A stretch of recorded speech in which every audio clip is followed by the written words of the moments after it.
Bonjour à tous, je suis Émilie, la fondatrice et CEO de Major Glasses et je suis ravie de vous retrouver très nombreux encore ce soir pour parler d'un sujet très important, le recrutement au sein de l'armée de terre. Tout d'abord, je voudrais que vous me confirmiez que vous m'entendez bien, que tout fonctionne. Donc, je vous invite à aller dans l'onglet chat qui se situe en bas à droite et m'adresser un petit bonjour. Bonjour Anaïs, bonjour Louis, bonjour Florian, bonjour Victoria, bonjour Clarisse, bonjour Alice. Bonjour Hugo, Dylan, Jeanne, Noé, Manon, Julie. Je suis désolée, vous êtes trop nombreux, donc je n'arrive pas à dire tous vos prénoms. J'espère que vous allez bien et que vous êtes contents d'être avec nous ce soir. Ce soir, on a l'honneur d'accueillir le général Goujon de l'armée de terre qui sera avec nous pendant 1 heure pour nous expliquer d'abord son parcours et les enjeux du recrutement au sein de l'armée de terre, mais également après pour répondre à toutes vos questions. Donc, vous avez une chance assez exceptionnelle ce soir de pouvoir lui poser des questions. Donc, comment ça va se fonctionner? Première partie, c'est moi qui vais revenir avec lui sur son parcours et puis sur les gros enjeux du recrutement au sein de l'armée de terre. On va vous parler des différentes opportunités que vous pouvez avoir au sein de l'institution. Et puis, en deuxième partie, c'est vous qui allez entrer en scène. Alors, comment ça fonctionne? Juste à côté de l'onglet chat, vous avez l'onglet questions. Et donc, je vais vous demander d'aller poser vos questions ici en me précisant votre prénom, votre âge, la formation que vous suivez. Ça va me permettre de donner un peu de contexte général de façon à ce qu'on puisse vous répondre le mieux possible. Mais comme vous êtes encore nombreux et comme il va y avoir trop de questions comme à chaque fois, et on encourage les questions, donc n'hésitez pas.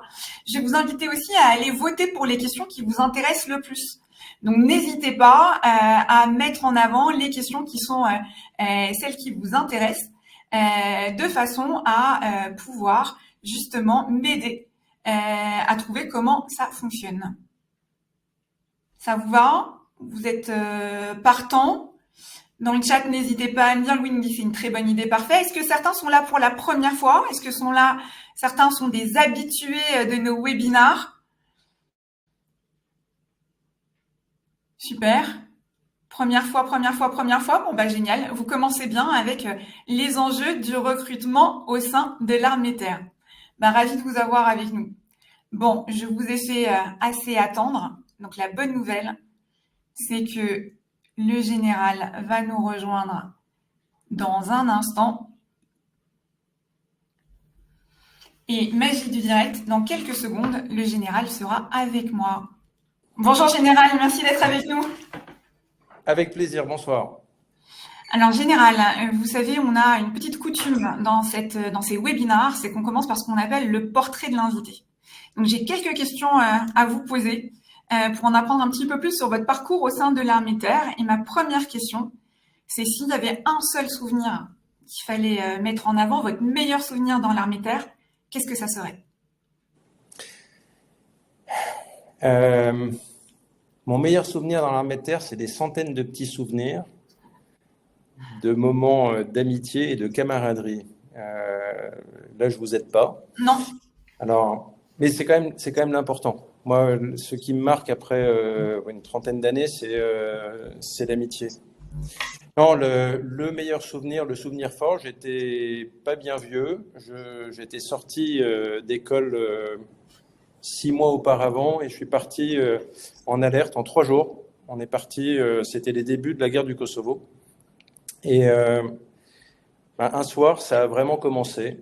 Et je me suis retrouvé, j'avais 24 ans, avec mes 6 blindés, mes 30 légionnaires, des munitions partout et l'aviation de l'OTAN au-dessus de la tête qui commençait les bombardements sur le Kosovo. Et là, j'ai vécu des sentiments très puissants d'exaltation, parce que ça y est, l'aventure commençait, d'inquiétude, parce que personne ne savait ce qui allait se passer dans les heures et les jours qui suivaient, de responsabilité, parce que j'avais 30 légionnaires derrière moi et que en tant que chef, ce qui allait se passer, ça serait largement de ma responsabilité et peut-être de ma faute.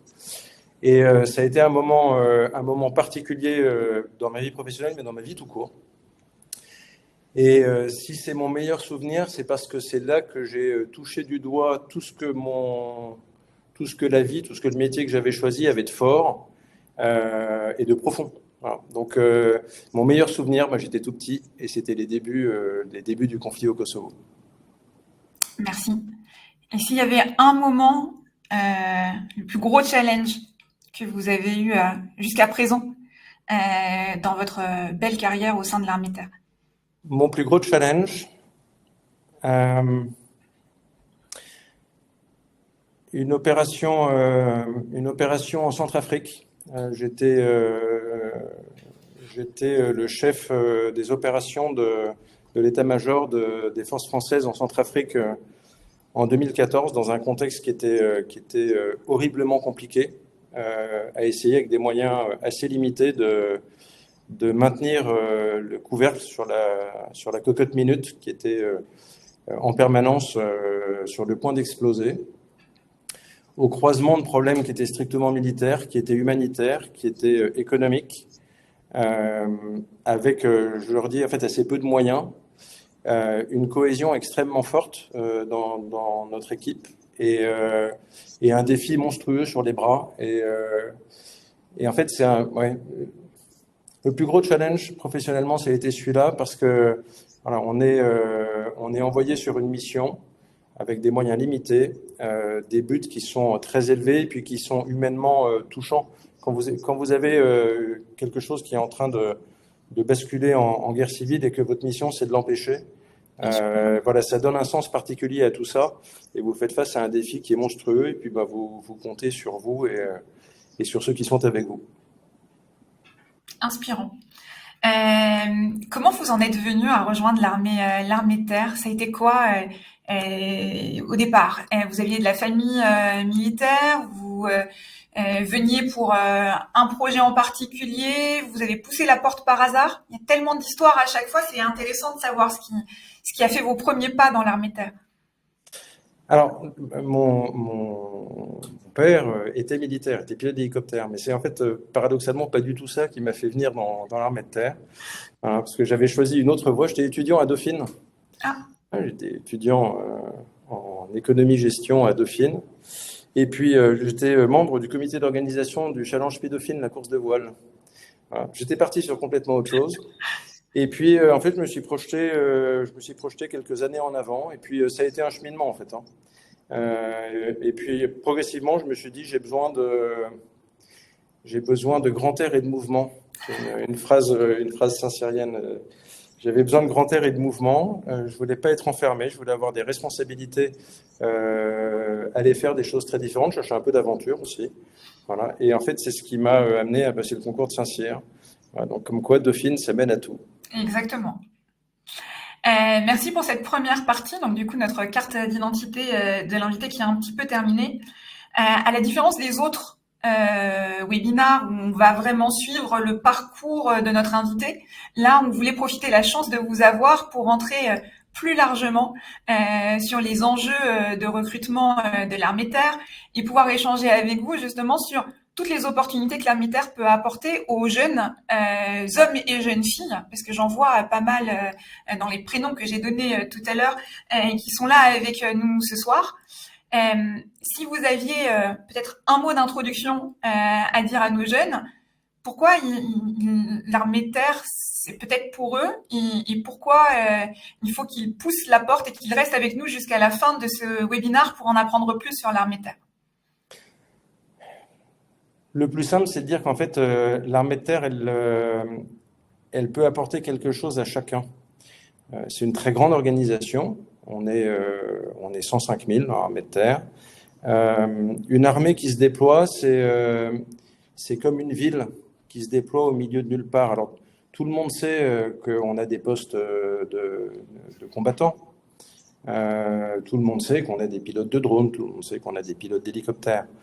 Ce qu'on sait moins, c'est que derrière tout ça, il y a une armée de mécaniciens avions, qu'il y a toute une série de métiers qui viennent soutenir. Enfin, on a besoin, quand on se déploie, d'avoir nos propres réseaux, que ce soit des réseaux d'eau, des réseaux télécoms, des réseaux d'électricité. On a des spécialistes de l'énergie, on a tout ça. On a des contrôleurs aériens, on a des maîtres chiens.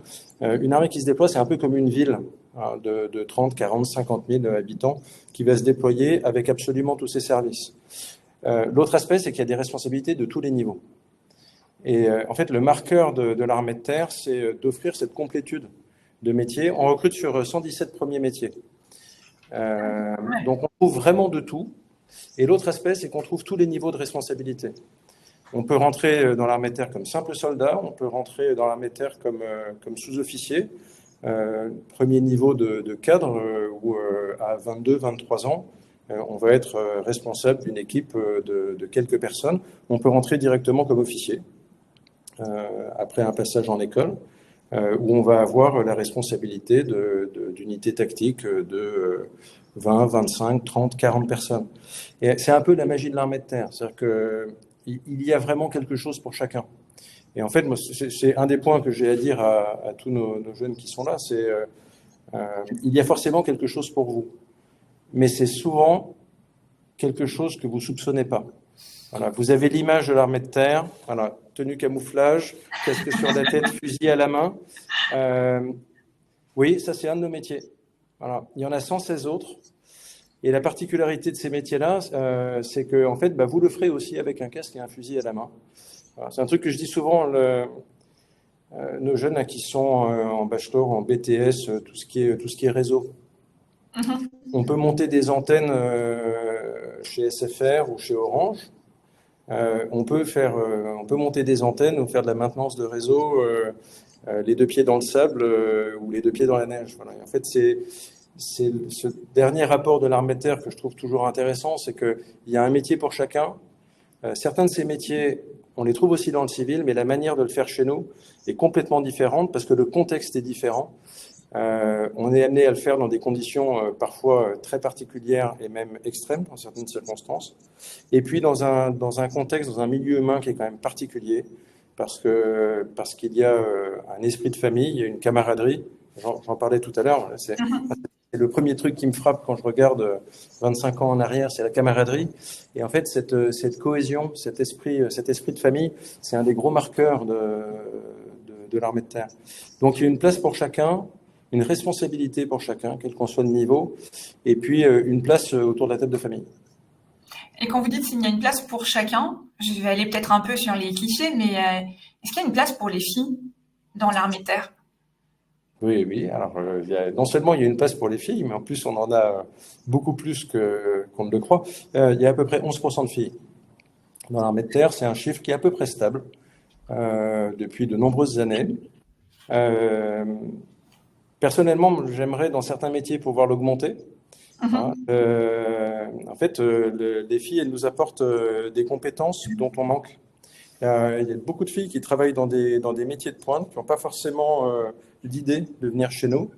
Et ce serait bien qu'elles l'aient, parce qu'il y a beaucoup de métiers qui sont bien faits pour elles, où elles apportent des compétences. Il y a un vivier de recrutement féminin qui, dans certains métiers, est majeur et qu'on n'exploite pas assez, enfin pas qu'on n'exploite pas assez, mais qu'on aimerait pouvoir exploiter davantage.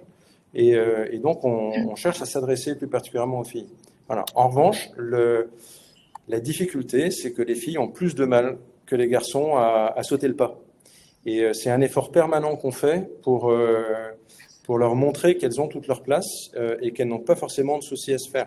Je vais faire de la pub pour vous. Voilà, sur My Job Glasses, sur My Job Glasses, on a des ambassadrices qui sont là pour répondre. Moi, je comprends l'inquiétude. C'est un métier qui est vu comme un métier très masculin. Surtout les filles qui nous écoutent, n'hésitez pas. Enfin, allez sur My Job Glasses, prenez contact avec les ambassadrices. Elles vous parleront de leur expérience, de ce que c'est qu'être une fille dans l'armée de terre. Et ça devrait rassurer celles qui sont inquiètes.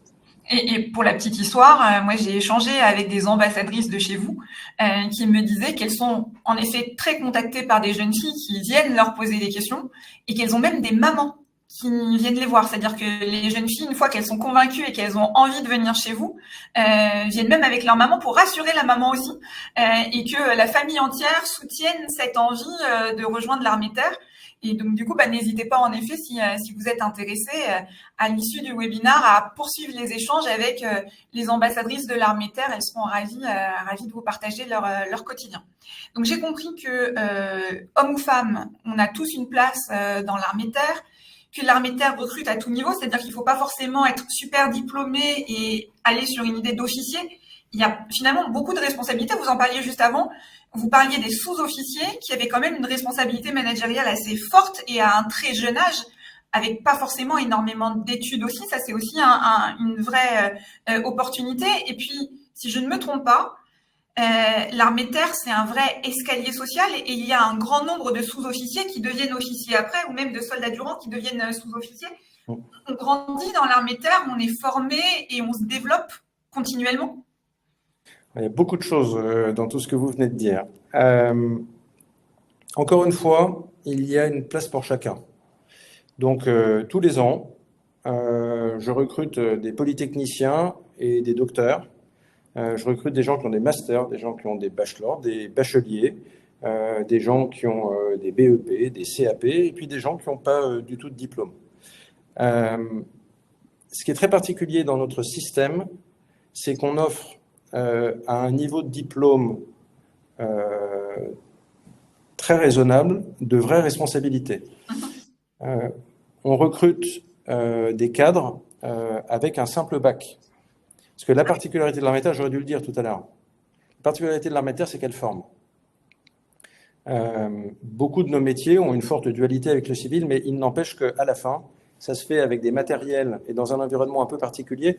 Donc, quelles que soient les études qu'on a faites, on va être formé par l'armée de terre. Et du coup, moi, j'ai des bacheliers qui rentrent en école de sous-officier à 18, 19 ans et qui, 2 ans plus tard, 21 ans, ils sont chefs de groupe dans l'infanterie, ils sont responsables d'un petit site de transmission, ils sont chefs d'un groupe de travaux du génie, que sais-je encore. J'ai des jeunes gens qui, à 22, 23 ans, après 2 années de formation d'officier, avec un simple bac, sur certains profils très particuliers, alors on va les sortir sur un poste d'officier. Ça, c'est peu commun. C'est-à-dire que devenir cadre à 22, 23 ans, c'est même unique. Voilà. Et surtout être en position de management. C'est-à-dire que si je prends l'équivalent dans le civil, vous pouvez être diplômé d'une école, arriver avec un statut cadre, mais vous serez manager de personne à 20 ans, 21 ans, 22 ans, 23 ans. En tout cas, il faut que vous ayez un certain parcours professionnel avant de prendre un rôle managérial. Là, vous avez des personnes qui sortent d'école et qui ont déjà des responsabilités et des responsabilités d'équipe. Exactement. L'autre aspect, c'est on offre très jeune la possibilité de se former et d'avoir une expérience dans des domaines particuliers. Je recrute une trentaine de pilotes d'hélicoptères par an. Chaque année, je refuse des gens qui ont des diplômes d'ingénieur et je prends 2 ou 3 bacheliers parce que c'est des aptitudes tellement particulières pour devenir pilote d'hélicoptère de combat et voler à 180 à l'heure à 2 mètres du sol, que, en fait, le constat, c'est que le diplôme ne fait pas tout. Et donc, chaque année, je recrute des pilotes qui sont bacheliers ou qui ont une licence, voilà, tout en laissant sur le carreau quelques titulaires de diplôme d'ingénieur, voilà, parce que c'est pas forcément lié. Et ça, c'est la particularité de notre recrutement, c'est que ce qui nous intéresse, c'est la personne. Elle va arriver avec son diplôme, elle s'est formée dans un domaine, il y a des domaines de pointe dont on est très friand, mais l'autre aspect, c'est qu'on regarde la personne. La personnalité, la capacité de progresser, son niveau physique, ses capacités psychotechniques. Et en fait, quand on reçoit un jeune, qu'on lui fait passer nos tests d'évaluation, on détecte chez lui un potentiel pour des choses dont il n'a pas forcément l'idée. La grosse majorité des jeunes qui poussent la porte pour venir nous trouver veut être force spéciale, parachutiste, chasseur alpin ou pilote. Et en fait, beaucoup découvrent à cette occasion qu'ils ont des aptitudes qu'ils n'auraient pas soupçonnées. Alors, et donc, moi, c'est ce que j'ai à dire d'ailleurs aux jeunes qui sont intéressés par le métier militaire, qui sont intéressés par l'armée de terre, c'est arriver avec ce que vous avez envie de faire. C'est très bien, enfin, ayez des idées de métier et en même temps, soyez ouverts parce qu'on est capable de vous proposer des trucs auxquels vous avez tout simplement jamais pensé. Alors, je vais répondre à la dernière partie de la question parce que ça aussi, c'est un marqueur fort. C'était l'escalier social. Bon, ça, c'est une particularité très forte de l'armée de terre. C'est la promotion interne. On a la moitié de nos sous-officiers qui ont commencé comme simples soldats et on a la moitié de nos officiers qui ont été avant sous-officiers. Donc on a un escalier social qui fonctionne. Je pense aussi qu'on a un des derniers endroits où il fonctionne vraiment. Voilà.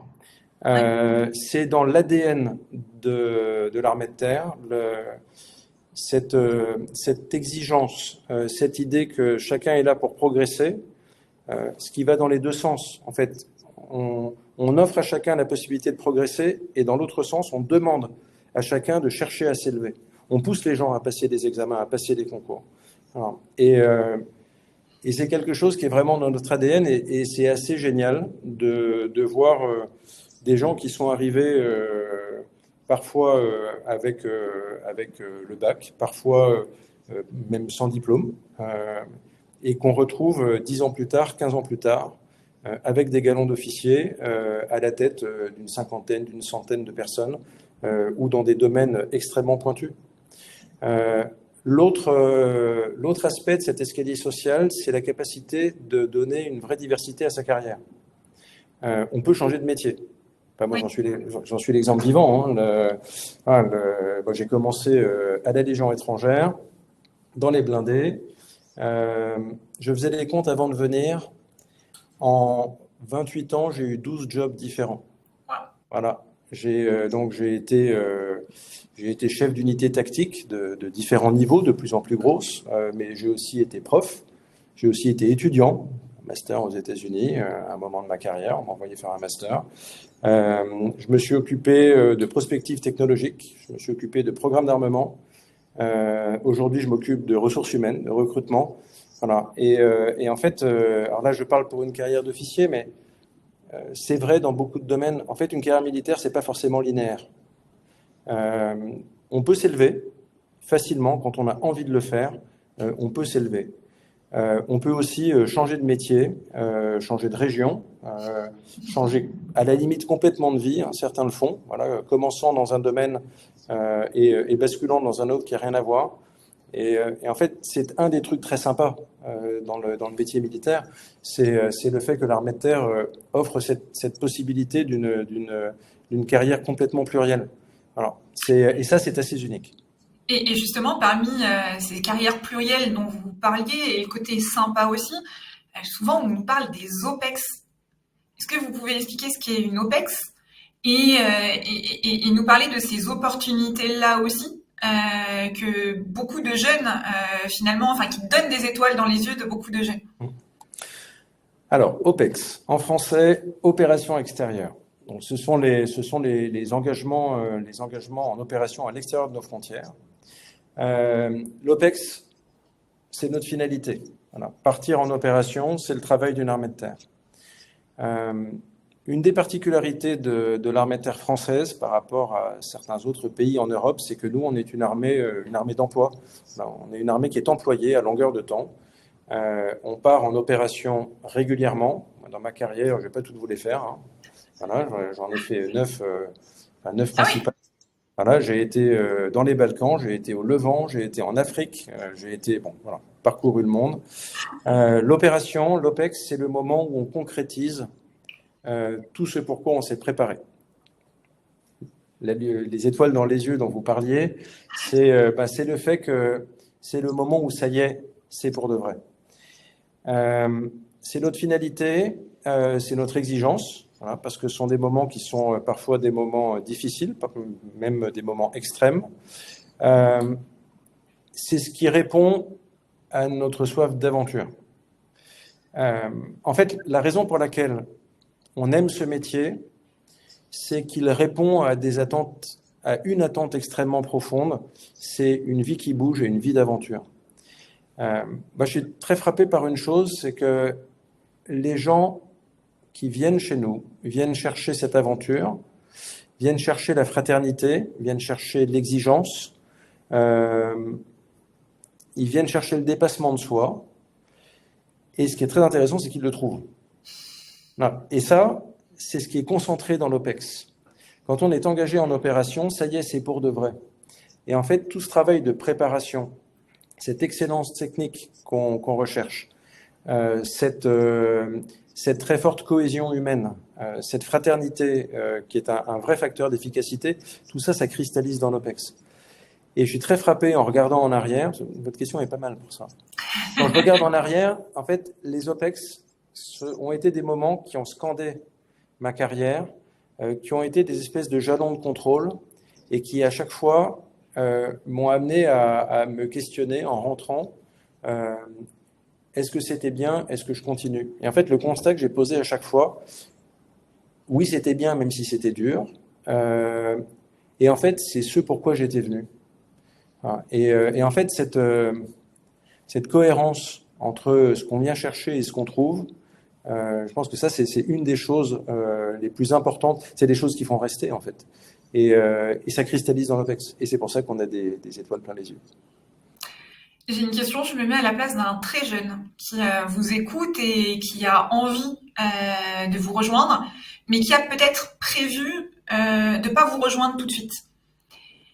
C'est quoi les opportunités pour un jeune aujourd'hui de venir tester, de venir s'intéresser, de venir goûter un petit peu à l'armée de terre, soit pour se rassurer, soit pour voir ce que c'est vraiment de l'intérieur, soit pour commencer alors qu'on est encore jeune, encore au lycée et qu'on n'a pas prévu de quitter les études tout de suite pour vous rejoindre vraiment. C'est quoi les opportunités qu'on a?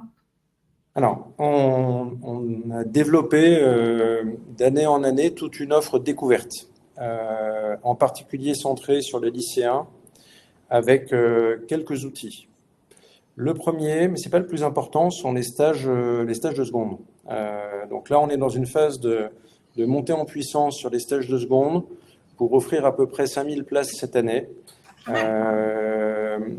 La difficulté qu'on a, c'est l'immensité de la population lycéenne, puisque moi, il y a quand même 800 000 lycéens en France. Donc 5000 places dans l'année, c'est pas beaucoup.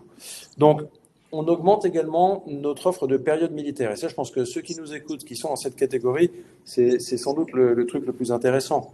On offre des périodes militaires qui permettent pendant une semaine, 2 semaines, de découvrir l'armée de terre dans une unité. C'est un stage encadré. Il se passe pour l'essentiel sur le terrain, donc vie en campagne, sac de couchage et toile de tente. Voilà. Ça permet de se frotter à la réalité du métier, de découvrir un régiment de l'intérieur, de voir comment ça fonctionne, comment est-ce qu'on interagit entre nous. Ça permet de démystifier d'ailleurs beaucoup de choses.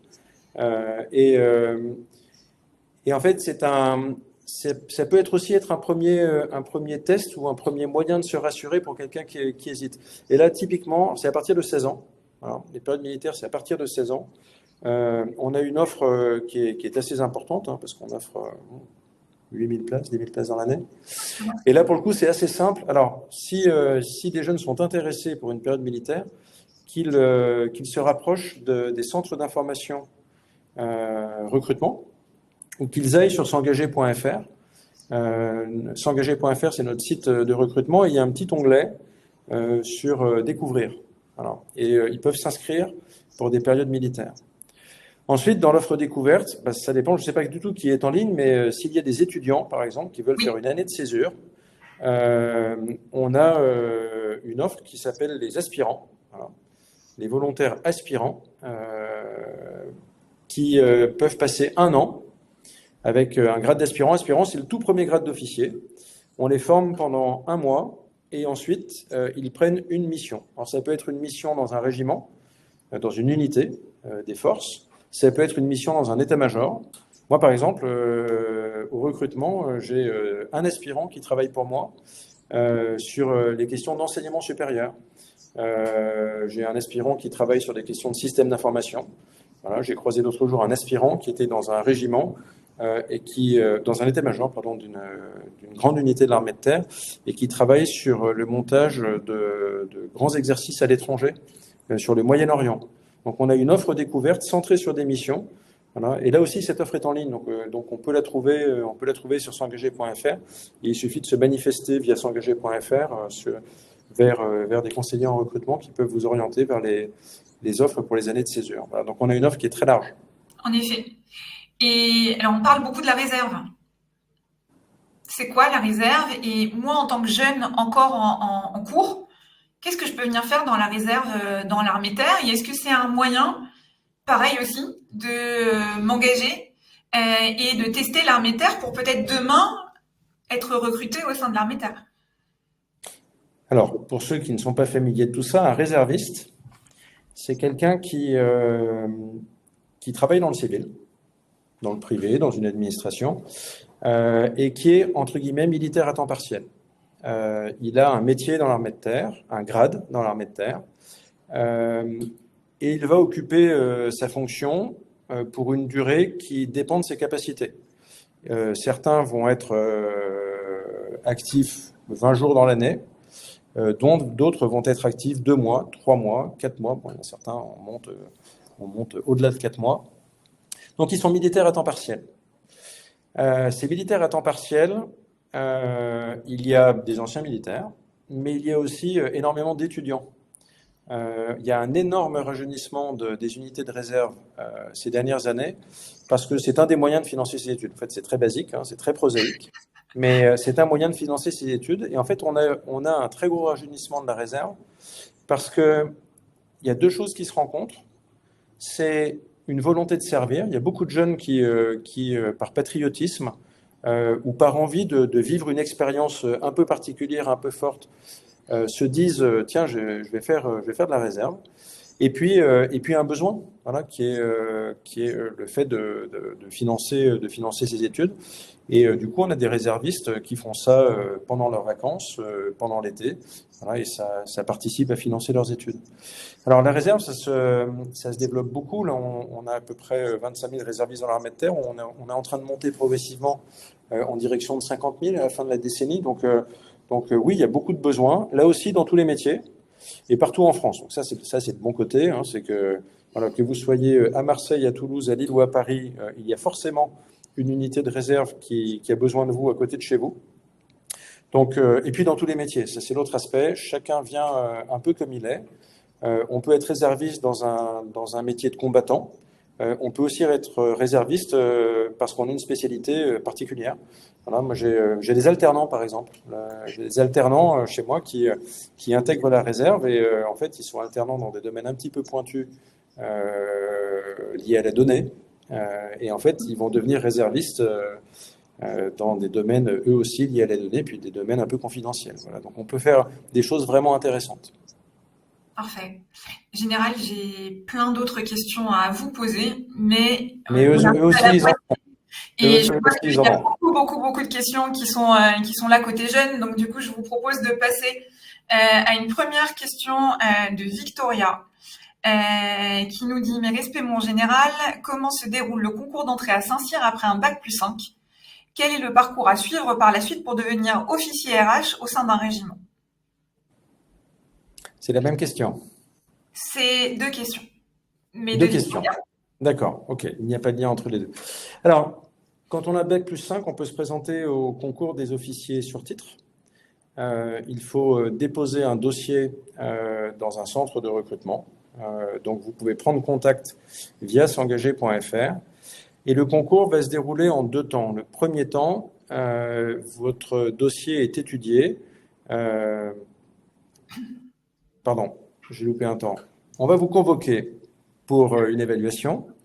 Vous allez rencontrer un médecin qui va contrôler votre aptitude physique, un psychologue, etc., etc. Un évaluateur strictement militaire. On va vous regarder un peu sous toutes les coutures. Voilà. Et puis ensuite, on va vous étudier par le prisme de votre dossier. Quelles études avez-vous faites? Quelles expériences avez-vous eues? Quelles sont vos aspirations? Et à partir de là, on va sélectionner votre dossier ou pas pour aller vers une épreuve orale, voilà, qui va être l'épreuve vraiment de concours qui va servir à vous sélectionner. Et vous rentrerez à Saint-Cyr pour 1 an seulement. Là où quelqu'un qui a fait une prépa, qui passe le concours, on va dire, plus habituel, voilà, va faire 3 ans de scolarité, vous rentrerez pour une scolarité plus courte, voilà, et essentiellement centrée sur la formation militaire. Voilà pour le concours officier sur titre. Donc, on vient de clore la campagne. Donc, à l'année prochaine. Voilà. C'est Victoria, c'est ça? Exactement, c'est Victoria. Victoria, à l'an prochain. Voilà. Mais donc, vous pouvez commencer à vous rapprocher d'un centre de recrutement et vous faire expliquer comment constituer votre dossier. Voilà, et puis rentrer dans tout ce processus et à l'année prochaine pour les oraux. La deuxième question, c'est comment est-ce qu'on devient officier RH? C'est ça.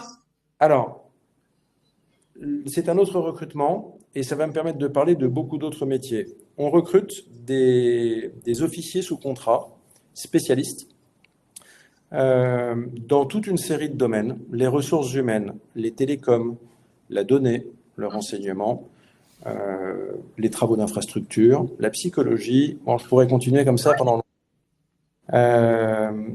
J'en recrute à peu près une centaine par an sur entre 20 et 30 métiers selon les années. C'est un recrutement sur dossier et sur commission. Donc, voilà, chaque année, on actualise nos besoins et en fait, on reçoit des dossiers de candidature qu'on étudie, on évalue les candidats. Encore une fois, on va regarder notre candidat sous toutes les coutures et en fait, on va choisir celui qui correspond le mieux au profil qu'on recherche. Et c'est comme ça qu'on recrute nos officiers RH. C'est un flux de recrutement relativement important chaque année. Et nos officiers RH en régiment ont, dans l'écrasante majorité des cas, suivi ce cursus-là. Les autres venant pour l'essentiel du recrutement interne. Voilà, sont d'anciens sous-officiers pour l'essentiel. Voilà, donc là, pour le coup, on recrute un peu plus au fil de l'eau.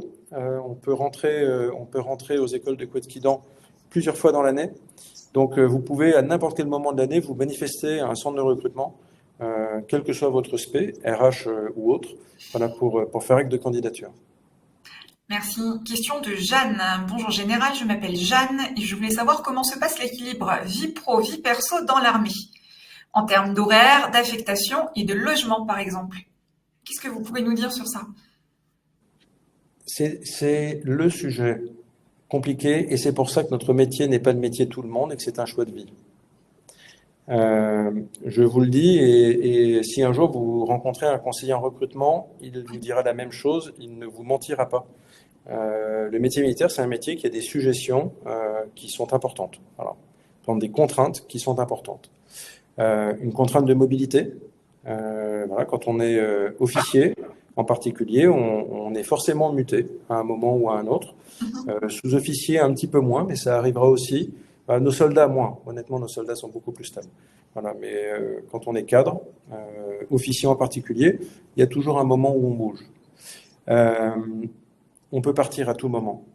Quand on est dans un régiment opérationnel de l'armée de terre, c'est le cas de plus des 3/4 de nos effectifs, quand on est dans un régiment, on peut partir à n'importe quel moment. Je le disais tout à l'heure, ma première opération, je suis parti en 3 jours. C'est un choix de vie. Il n'y a pas vraiment d'horaire. Il n'y a pas vraiment d'horaire selon le job qu'on a.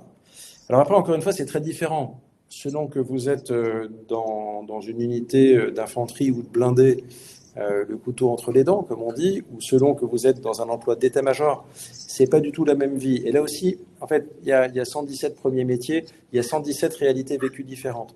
Il n'empêche que le mindset qu'il y a derrière, c'est le mindset de la disponibilité. Et il faut l'avoir réfléchi. Voilà, c'est un des éléments clés du métier. On fait un métier qui présente des contraintes qui sont réelles. Voilà. Je peux témoigner du fait que c'est pas toujours facile. En 30 ans, il y a eu quelques moments un peu compliqués à gérer en termes de logistique familiale, de vie familiale. Voilà, c'est une réalité. Puis en même temps, ça fait aussi partie de l'attrait du métier. Voilà, c'est pas n'importe quel métier. Je ne vais pas vous dire de mensonges. Voilà, on va pas se mentir, comme on dit. Voilà, et en même temps, quand c'est quelque chose de bien réfléchi, en fait, c'est une contrainte à laquelle on s'adapte extrêmement facilement. Et même dans une large mesure, ça fait partie de l'intérêt du métier. Moi, c'est ce que j'ai adoré. Quand on est officier, on commence tous par cette espèce de tronc commun de 8, 9, 10 ans dans des unités très opérationnelles, dans des régiments des forces. Le fait que ça soit pas prévisible, le fait que peut-être que demain, il va se passer un truc, ça fait partie du charme. Moi, il n'y a pas beaucoup de métiers où vous vous dites en regardant la télé, ah oui, il se passe ça, ouais, peut-être que c'est moi, peut-être que demain c'est moi qui y vais. Voilà. Donc c'est une vraie contrainte, il faut l'avoir réfléchi et en même temps ça fait partie du charme du métier. Merci. On a décidément les questions qui sont les plus votées sont des questions de filles, donc ça fait plaisir. On a Anaïs qui dit bonjour général, je me demandais au bout de combien de temps on devient général justement. Comment y parvient-on et qu'est-ce que cela implique en termes de responsabilité? Bon, alors, soyez patient. Hein. Voilà. Je vais commencer par expliquer un truc assez basique, mais qui explique nos parcours professionnels quand on est officier. C'est que pour recruter un général qui va tenir des responsabilités opérationnelles, on ne peut pas s'adresser à un cabinet de chasseurs de tête. Voilà. C'est pas comme le top management d'une entreprise où on peut aller chercher de vrais savoir-faire en management ou de vrais savoir-faire techniques, on va dire, ou opérationnels dans d'autres entreprises. Nous, on doit se débrouiller tout seul et du coup, on doit fabriquer nos cadres supérieurs. Fabriquer au sens, leur donner des responsabilités croissantes. Un parcours d'officier, c'est un parcours où on va monter en responsabilité. On commence avec une petite unité tactique, une trentaine de personnes, et puis on passera capitaine quelques années plus tard. Enfin, à 30 ans, on commande des unités de 100, 150 personnes. Et puis, quand on est colonel, on commande un régiment, là, c'est 1 millier de personnes, voilà, etc., etc. Donc, le premier axe, c'est de donner des expériences de responsabilité croissantes à nos officiers. Puis la deuxième chose, c'est de varier leurs expériences. De les exposer à des problèmes les plus variés possibles, leur faire toucher du doigt des métiers différents, voilà, de manière à ce qu'ils aient, quand ils arrivent aux responsabilités, une vue la plus large possible. Alors, parce qu'on a besoin de gens, de cadres supérieurs qui ne soient pas enfermés dans un métier, qui aient une vue globale. Donc en fait, comment on devient général? Primo, il n'y a pas de recette. On a chacun eu un parcours différent, mais il y a un trait commun, c'est passer par des responsabilités croissantes et passer par des expériences professionnelles très diversifiées, j'en parlais tout à l'heure. Voilà. Puis il y a un dernier aspect, pardon, ne pas l'oublier, encore une fois, c'est l'exigence, passer des examens, passer des concours, voilà, et se former. Voilà. Moi, j'ai passé, depuis que je suis sorti de ma formation initiale, depuis que je suis sorti d'école, j'ai passé 3 ans et demi en cumulé en formation. Ah oui, quand même. Voilà. La norme, c'est à peu près 3 ans. J'ai le droit à des prolongations. Mais le fait est que un colonel, un général, voilà, sur toute la durée de sa carrière, il aura passé 3 ans en formation. Et c'est la même chose pour nos sous-officiers. Hein. Un sous-officier, passer sa formation initiale, on exige de lui qu'il passe des examens, on lui propose de passer des concours, et à la fin de sa carrière, un sous-officier, il aura passé bien 1 an et demi, 2 ans en formation selon les métiers. Voilà, c'est la norme. Voilà. On ne peut pas aller chercher nos cadres supérieurs chez les chasseurs de tête. Et ça aussi, c'est sympa. C'est sûr. Une question d'Alexis qui vous dit, donc il y a 30 ans, et qui souhaite s'engager en OSCS maintenant suite à un changement de carrière. Quelle manière serait selon vous de s'y préparer au mieux, physiquement et psychologiquement? Quel conseil on peut donner à Alexis qui est dans cette démarche, justement? Alors, première chose, Alexis, il faut se dépêcher parce que vous avez jusqu'à 32 ans. Voilà, donc ne tardons pas. Voilà, recrutement officier jusqu'à 32 ans. Alors, la première chose, c'est de cibler votre projet. Alors, vers quel type de métier voulez-vous aller? C'est grand, la maintenance. Vous voulez faire de la maintenance tactique?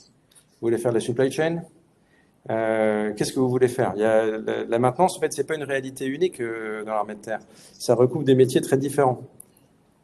Encore une fois, toujours la même idée que je développais tout à l'heure. Et à partir de là, comment vous y préparez? En fait, ça dépendra vraiment du métier que vous voulez.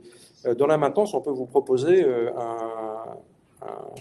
une fonction d'encadrement. Vous pouvez être chef d'une section de maintenance tactique, voilà, avec vos 30 mécanos tactiques, les 2 pieds dans la gadoue, voilà, et donc footing le matin dans le petit matin froid. Il y a des emplois qui, au contraire, sont des emplois plus de niveau opérationnel, voire stratégique, voilà, où on va travailler en supply chain, par exemple, voilà, qui sont des emplois, je dirais pas de bureau, parce que c'est pas tout à fait la réalité, mais voilà, des emplois plus sédentaires. Donc, la première chose à faire, c'est de cibler votre projet, et puis ensuite de vous y préparer. Et ben, celui qui va vous le dire, c'est votre conseiller en recrutement. Il vous verra en chair et en os. Là, c'est pas le cas. Il va vous orienter vers le job qui vous correspond le mieux. Voilà. Et il va vous coacher. Voilà, parce que ça, c'est pour nous une dimension essentielle avec nos candidats. Nos candidats, ils ont vraiment besoin d'être coachés. On est un monde qui est mal connu. Donc, il faut vous aider à discerner un petit peu dans tout ce maquis qui est quand même pas très clair quand on débarque.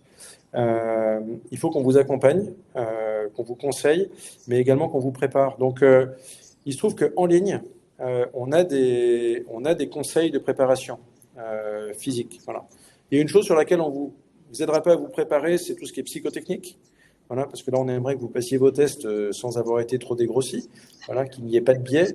Voilà, mais on vous donne des conseils de préparation. Donc là, encore une fois, sur s'engager.fr, voilà, il y a un petit peu il y a quelques recettes. Voilà, et puis, bon, accessoirement en ligne, vous googlisez se préparer aux tests sportifs pour l'armée. Là, vous allez voir, vous en avez des kilomètres. Mais allez à la source, allez sur s'engager.fr. On est d'accord pour revenir sur ces tests sportifs. Il ne faut pas être champion de France d'athlétisme pour les réussir. C'est des tests où en fait il faut s'entraîner, mais ça reste à la portée quand même d'un grand nombre de personnes. Moi, le conseil que j'ai à donner, c'est il y a des gens qui viennent avec tous les niveaux sportifs. Bon, et selon que vous postulez pour intégrer les forces spéciales, ah oui, là, ou selon que vous postulez pour intégrer des fonctions cyber, les profils physiques sont évidemment complètement différents. Voilà. Voilà. Derrière un clavier au commandement du cyber, voilà, j'ai pas besoin de gars avec le même profil physique que dans un régiment de force spéciale. Pour autant, c'est pas idiot d'avoir fait un peu de footing avant d'aller passer les tests. Voilà, parce qu'il y a un point important, c'est de montrer sa volonté de se préparer. Et on comprendra tout à fait que selon le métier pour lequel chacun postule, on ait des niveaux physiques très différents, mais il y a quand même un truc intéressant. C'est révélateur. En fait, le sport est révélateur d'une démarche intellectuelle, d'une démarche de volontariat et d'une volonté. Voilà, donc, sans avoir passé sa semaine sur le tartan et à faire des tractions, voilà, c'est pas inutile de s'être préparé parce que ça signifie quelque chose. Voilà. Après, il y a des profils médico-sportifs absolument différents. Voilà, tout dépend du métier qu'on vise. Alexis a mis un petit message dans le chat en disant merci Général, pour la spécialité c'est notamment maintenance véhicule ou bien supply chain. Vous avez fait mouche, merci. Moi j'aime bien les mécanos parce que j'ai commencé dans les blindés. Enfin, j'ai été longtemps dans les blindés et en fait voilà, sensible au sujet de la maintenance. Et c'est un chouette métier. Donc bon vent Alexis, bonne chance et à bientôt. Je vous propose qu'on prenne quelques autres questions puisqu'il nous reste 10 minutes. La première, c'est Sanjay qui nous dit « Mes respects, mon général, ancien légionnaire de la 13, âgé de 27 ans et en dernière année de BTS, j'ai ouvert un dossier pour intégrer l'EMAC pour l'année 2025. Puis-je avoir quelques-uns de vos conseils ?» Bon, déjà, il me prend par les sentiments, Sanjay, parce que j'ai commandé la 13e DBLE, la 13e demi-brigade de Légion étrangère. Voilà. Bon, le premier truc que j'ai à te dire, ben, c'est chouette de te voir là. C'est chouette d'apprendre que tu es en BTS. Voilà, c'est une belle reconversion. Enfin, chapeau. Voilà, moi, le premier truc que j'ai à dire, chapeau. C'est super de te voir là. C'est un BTS dans quel domaine? Sanjay, si tu veux nous répondre dans le chat en parallèle pour nous dire quel type de BTS tu fais, je n'ai pas l'info.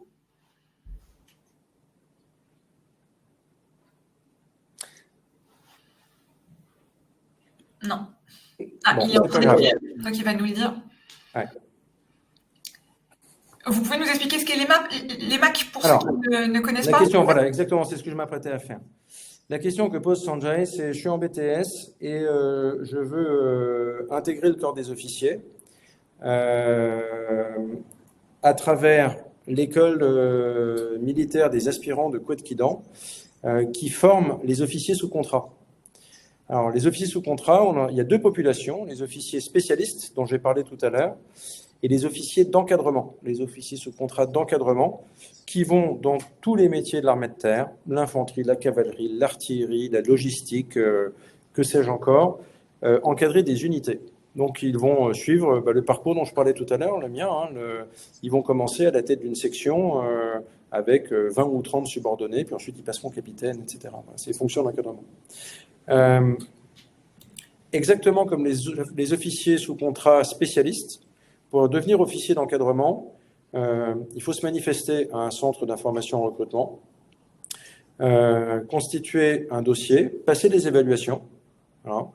Et la différence avec les autres recrutements, c'est que pour l'encadrement, ils passent tous un an entier à Couët-Quidan en Bretagne, voilà, un an de formation pour l'encadrement, avant d'aller ensuite un an en école de spécialité. Là où les spécialistes, en fait, vont passer un temps beaucoup plus court à Couët-Quidan en Bretagne, voilà, 2 mois, 3 mois, et puis ensuite vont avoir une formation de spécialité d'une durée variable en fonction de leur métier, et vont aller très très vite dans un régiment. Donc pour l'encadrement, c'est un an en Bretagne, un an d'école d'application, pour l'infanterie, la cavalerie, le génie, que sais-je encore, avant d'aller en régiment. Donc c'est une formation qui est beaucoup plus longue. Mais le principe de recrutement est toujours le même. Voilà. Il y a une différence, c'est qu'il y a une rentrée scolaire par an. Voilà. On intègre l'école des aspirants au mois de septembre. Voilà. Donc la campagne de recrutement bat son plein.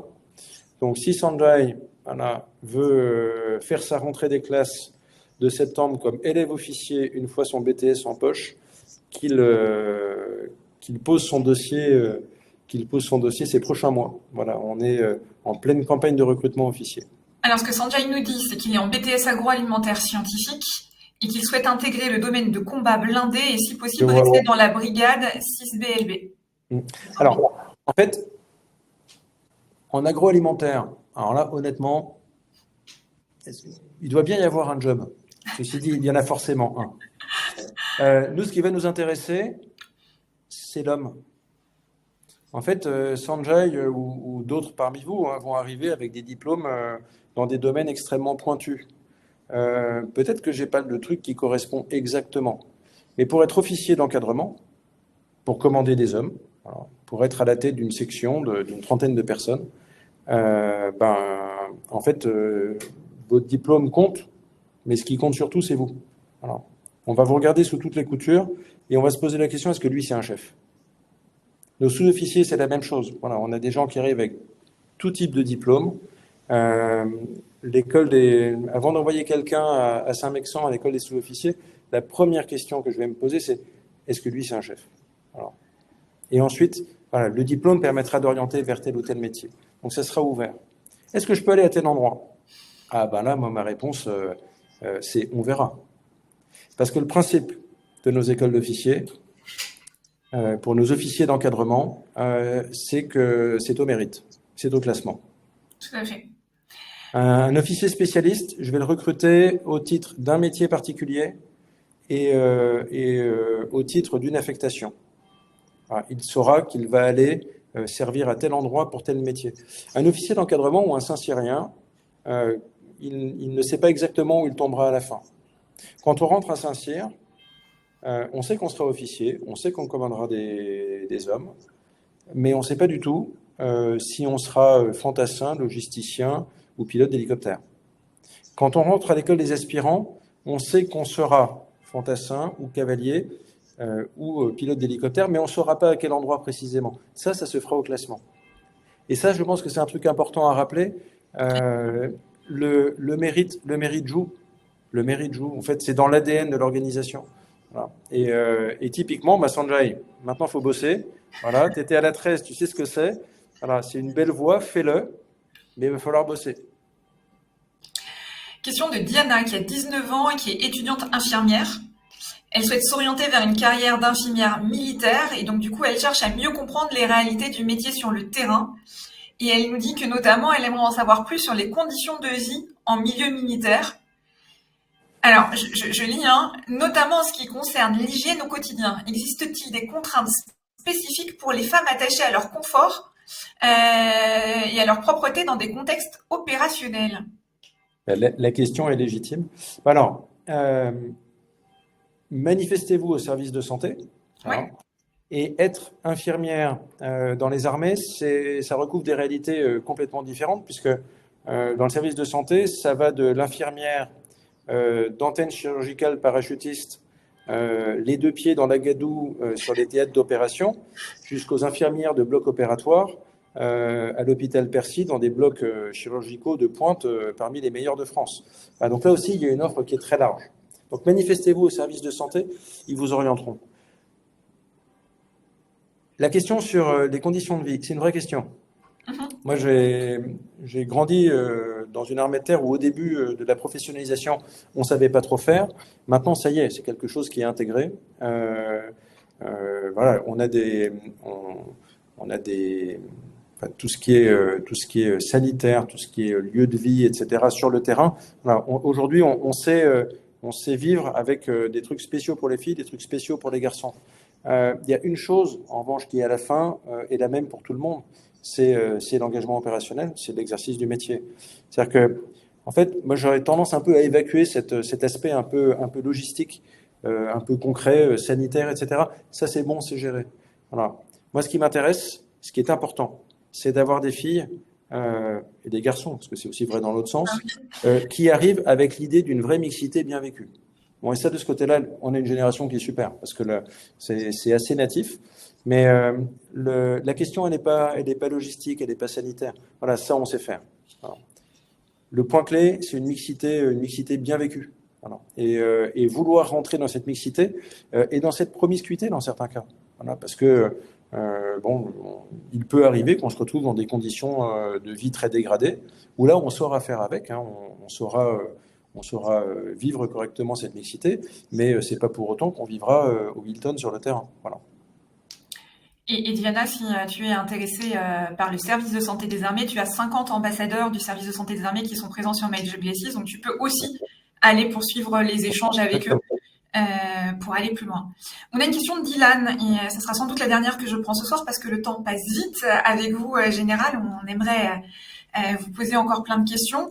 C'est Dylan qui vient de signer son contrat de réserviste aujourd'hui pour 5 ans. Franchement, félicitations à Dylan. Sa question, c'est est-ce que pendant la réserve, on peut monter en grade? Oui. Alors, oui, faut montrer qu'on en a la capacité. Voilà, donc il faut être proactif, il faut être efficace, il faut être volontaire aussi. Il faut être volontaire parce que monter en grade, ça veut dire passer du temps pour se former. Il y a énormément de sous-officiers de réserve et même d'officiers de réserve qui ont commencé comme simples soldats dans un régiment de réserve. C'est extrêmement courant. Maintenant, c'est une exigence. C'est une exigence parce que ça va demander de l'énergie et puis ça va demander du temps en formation.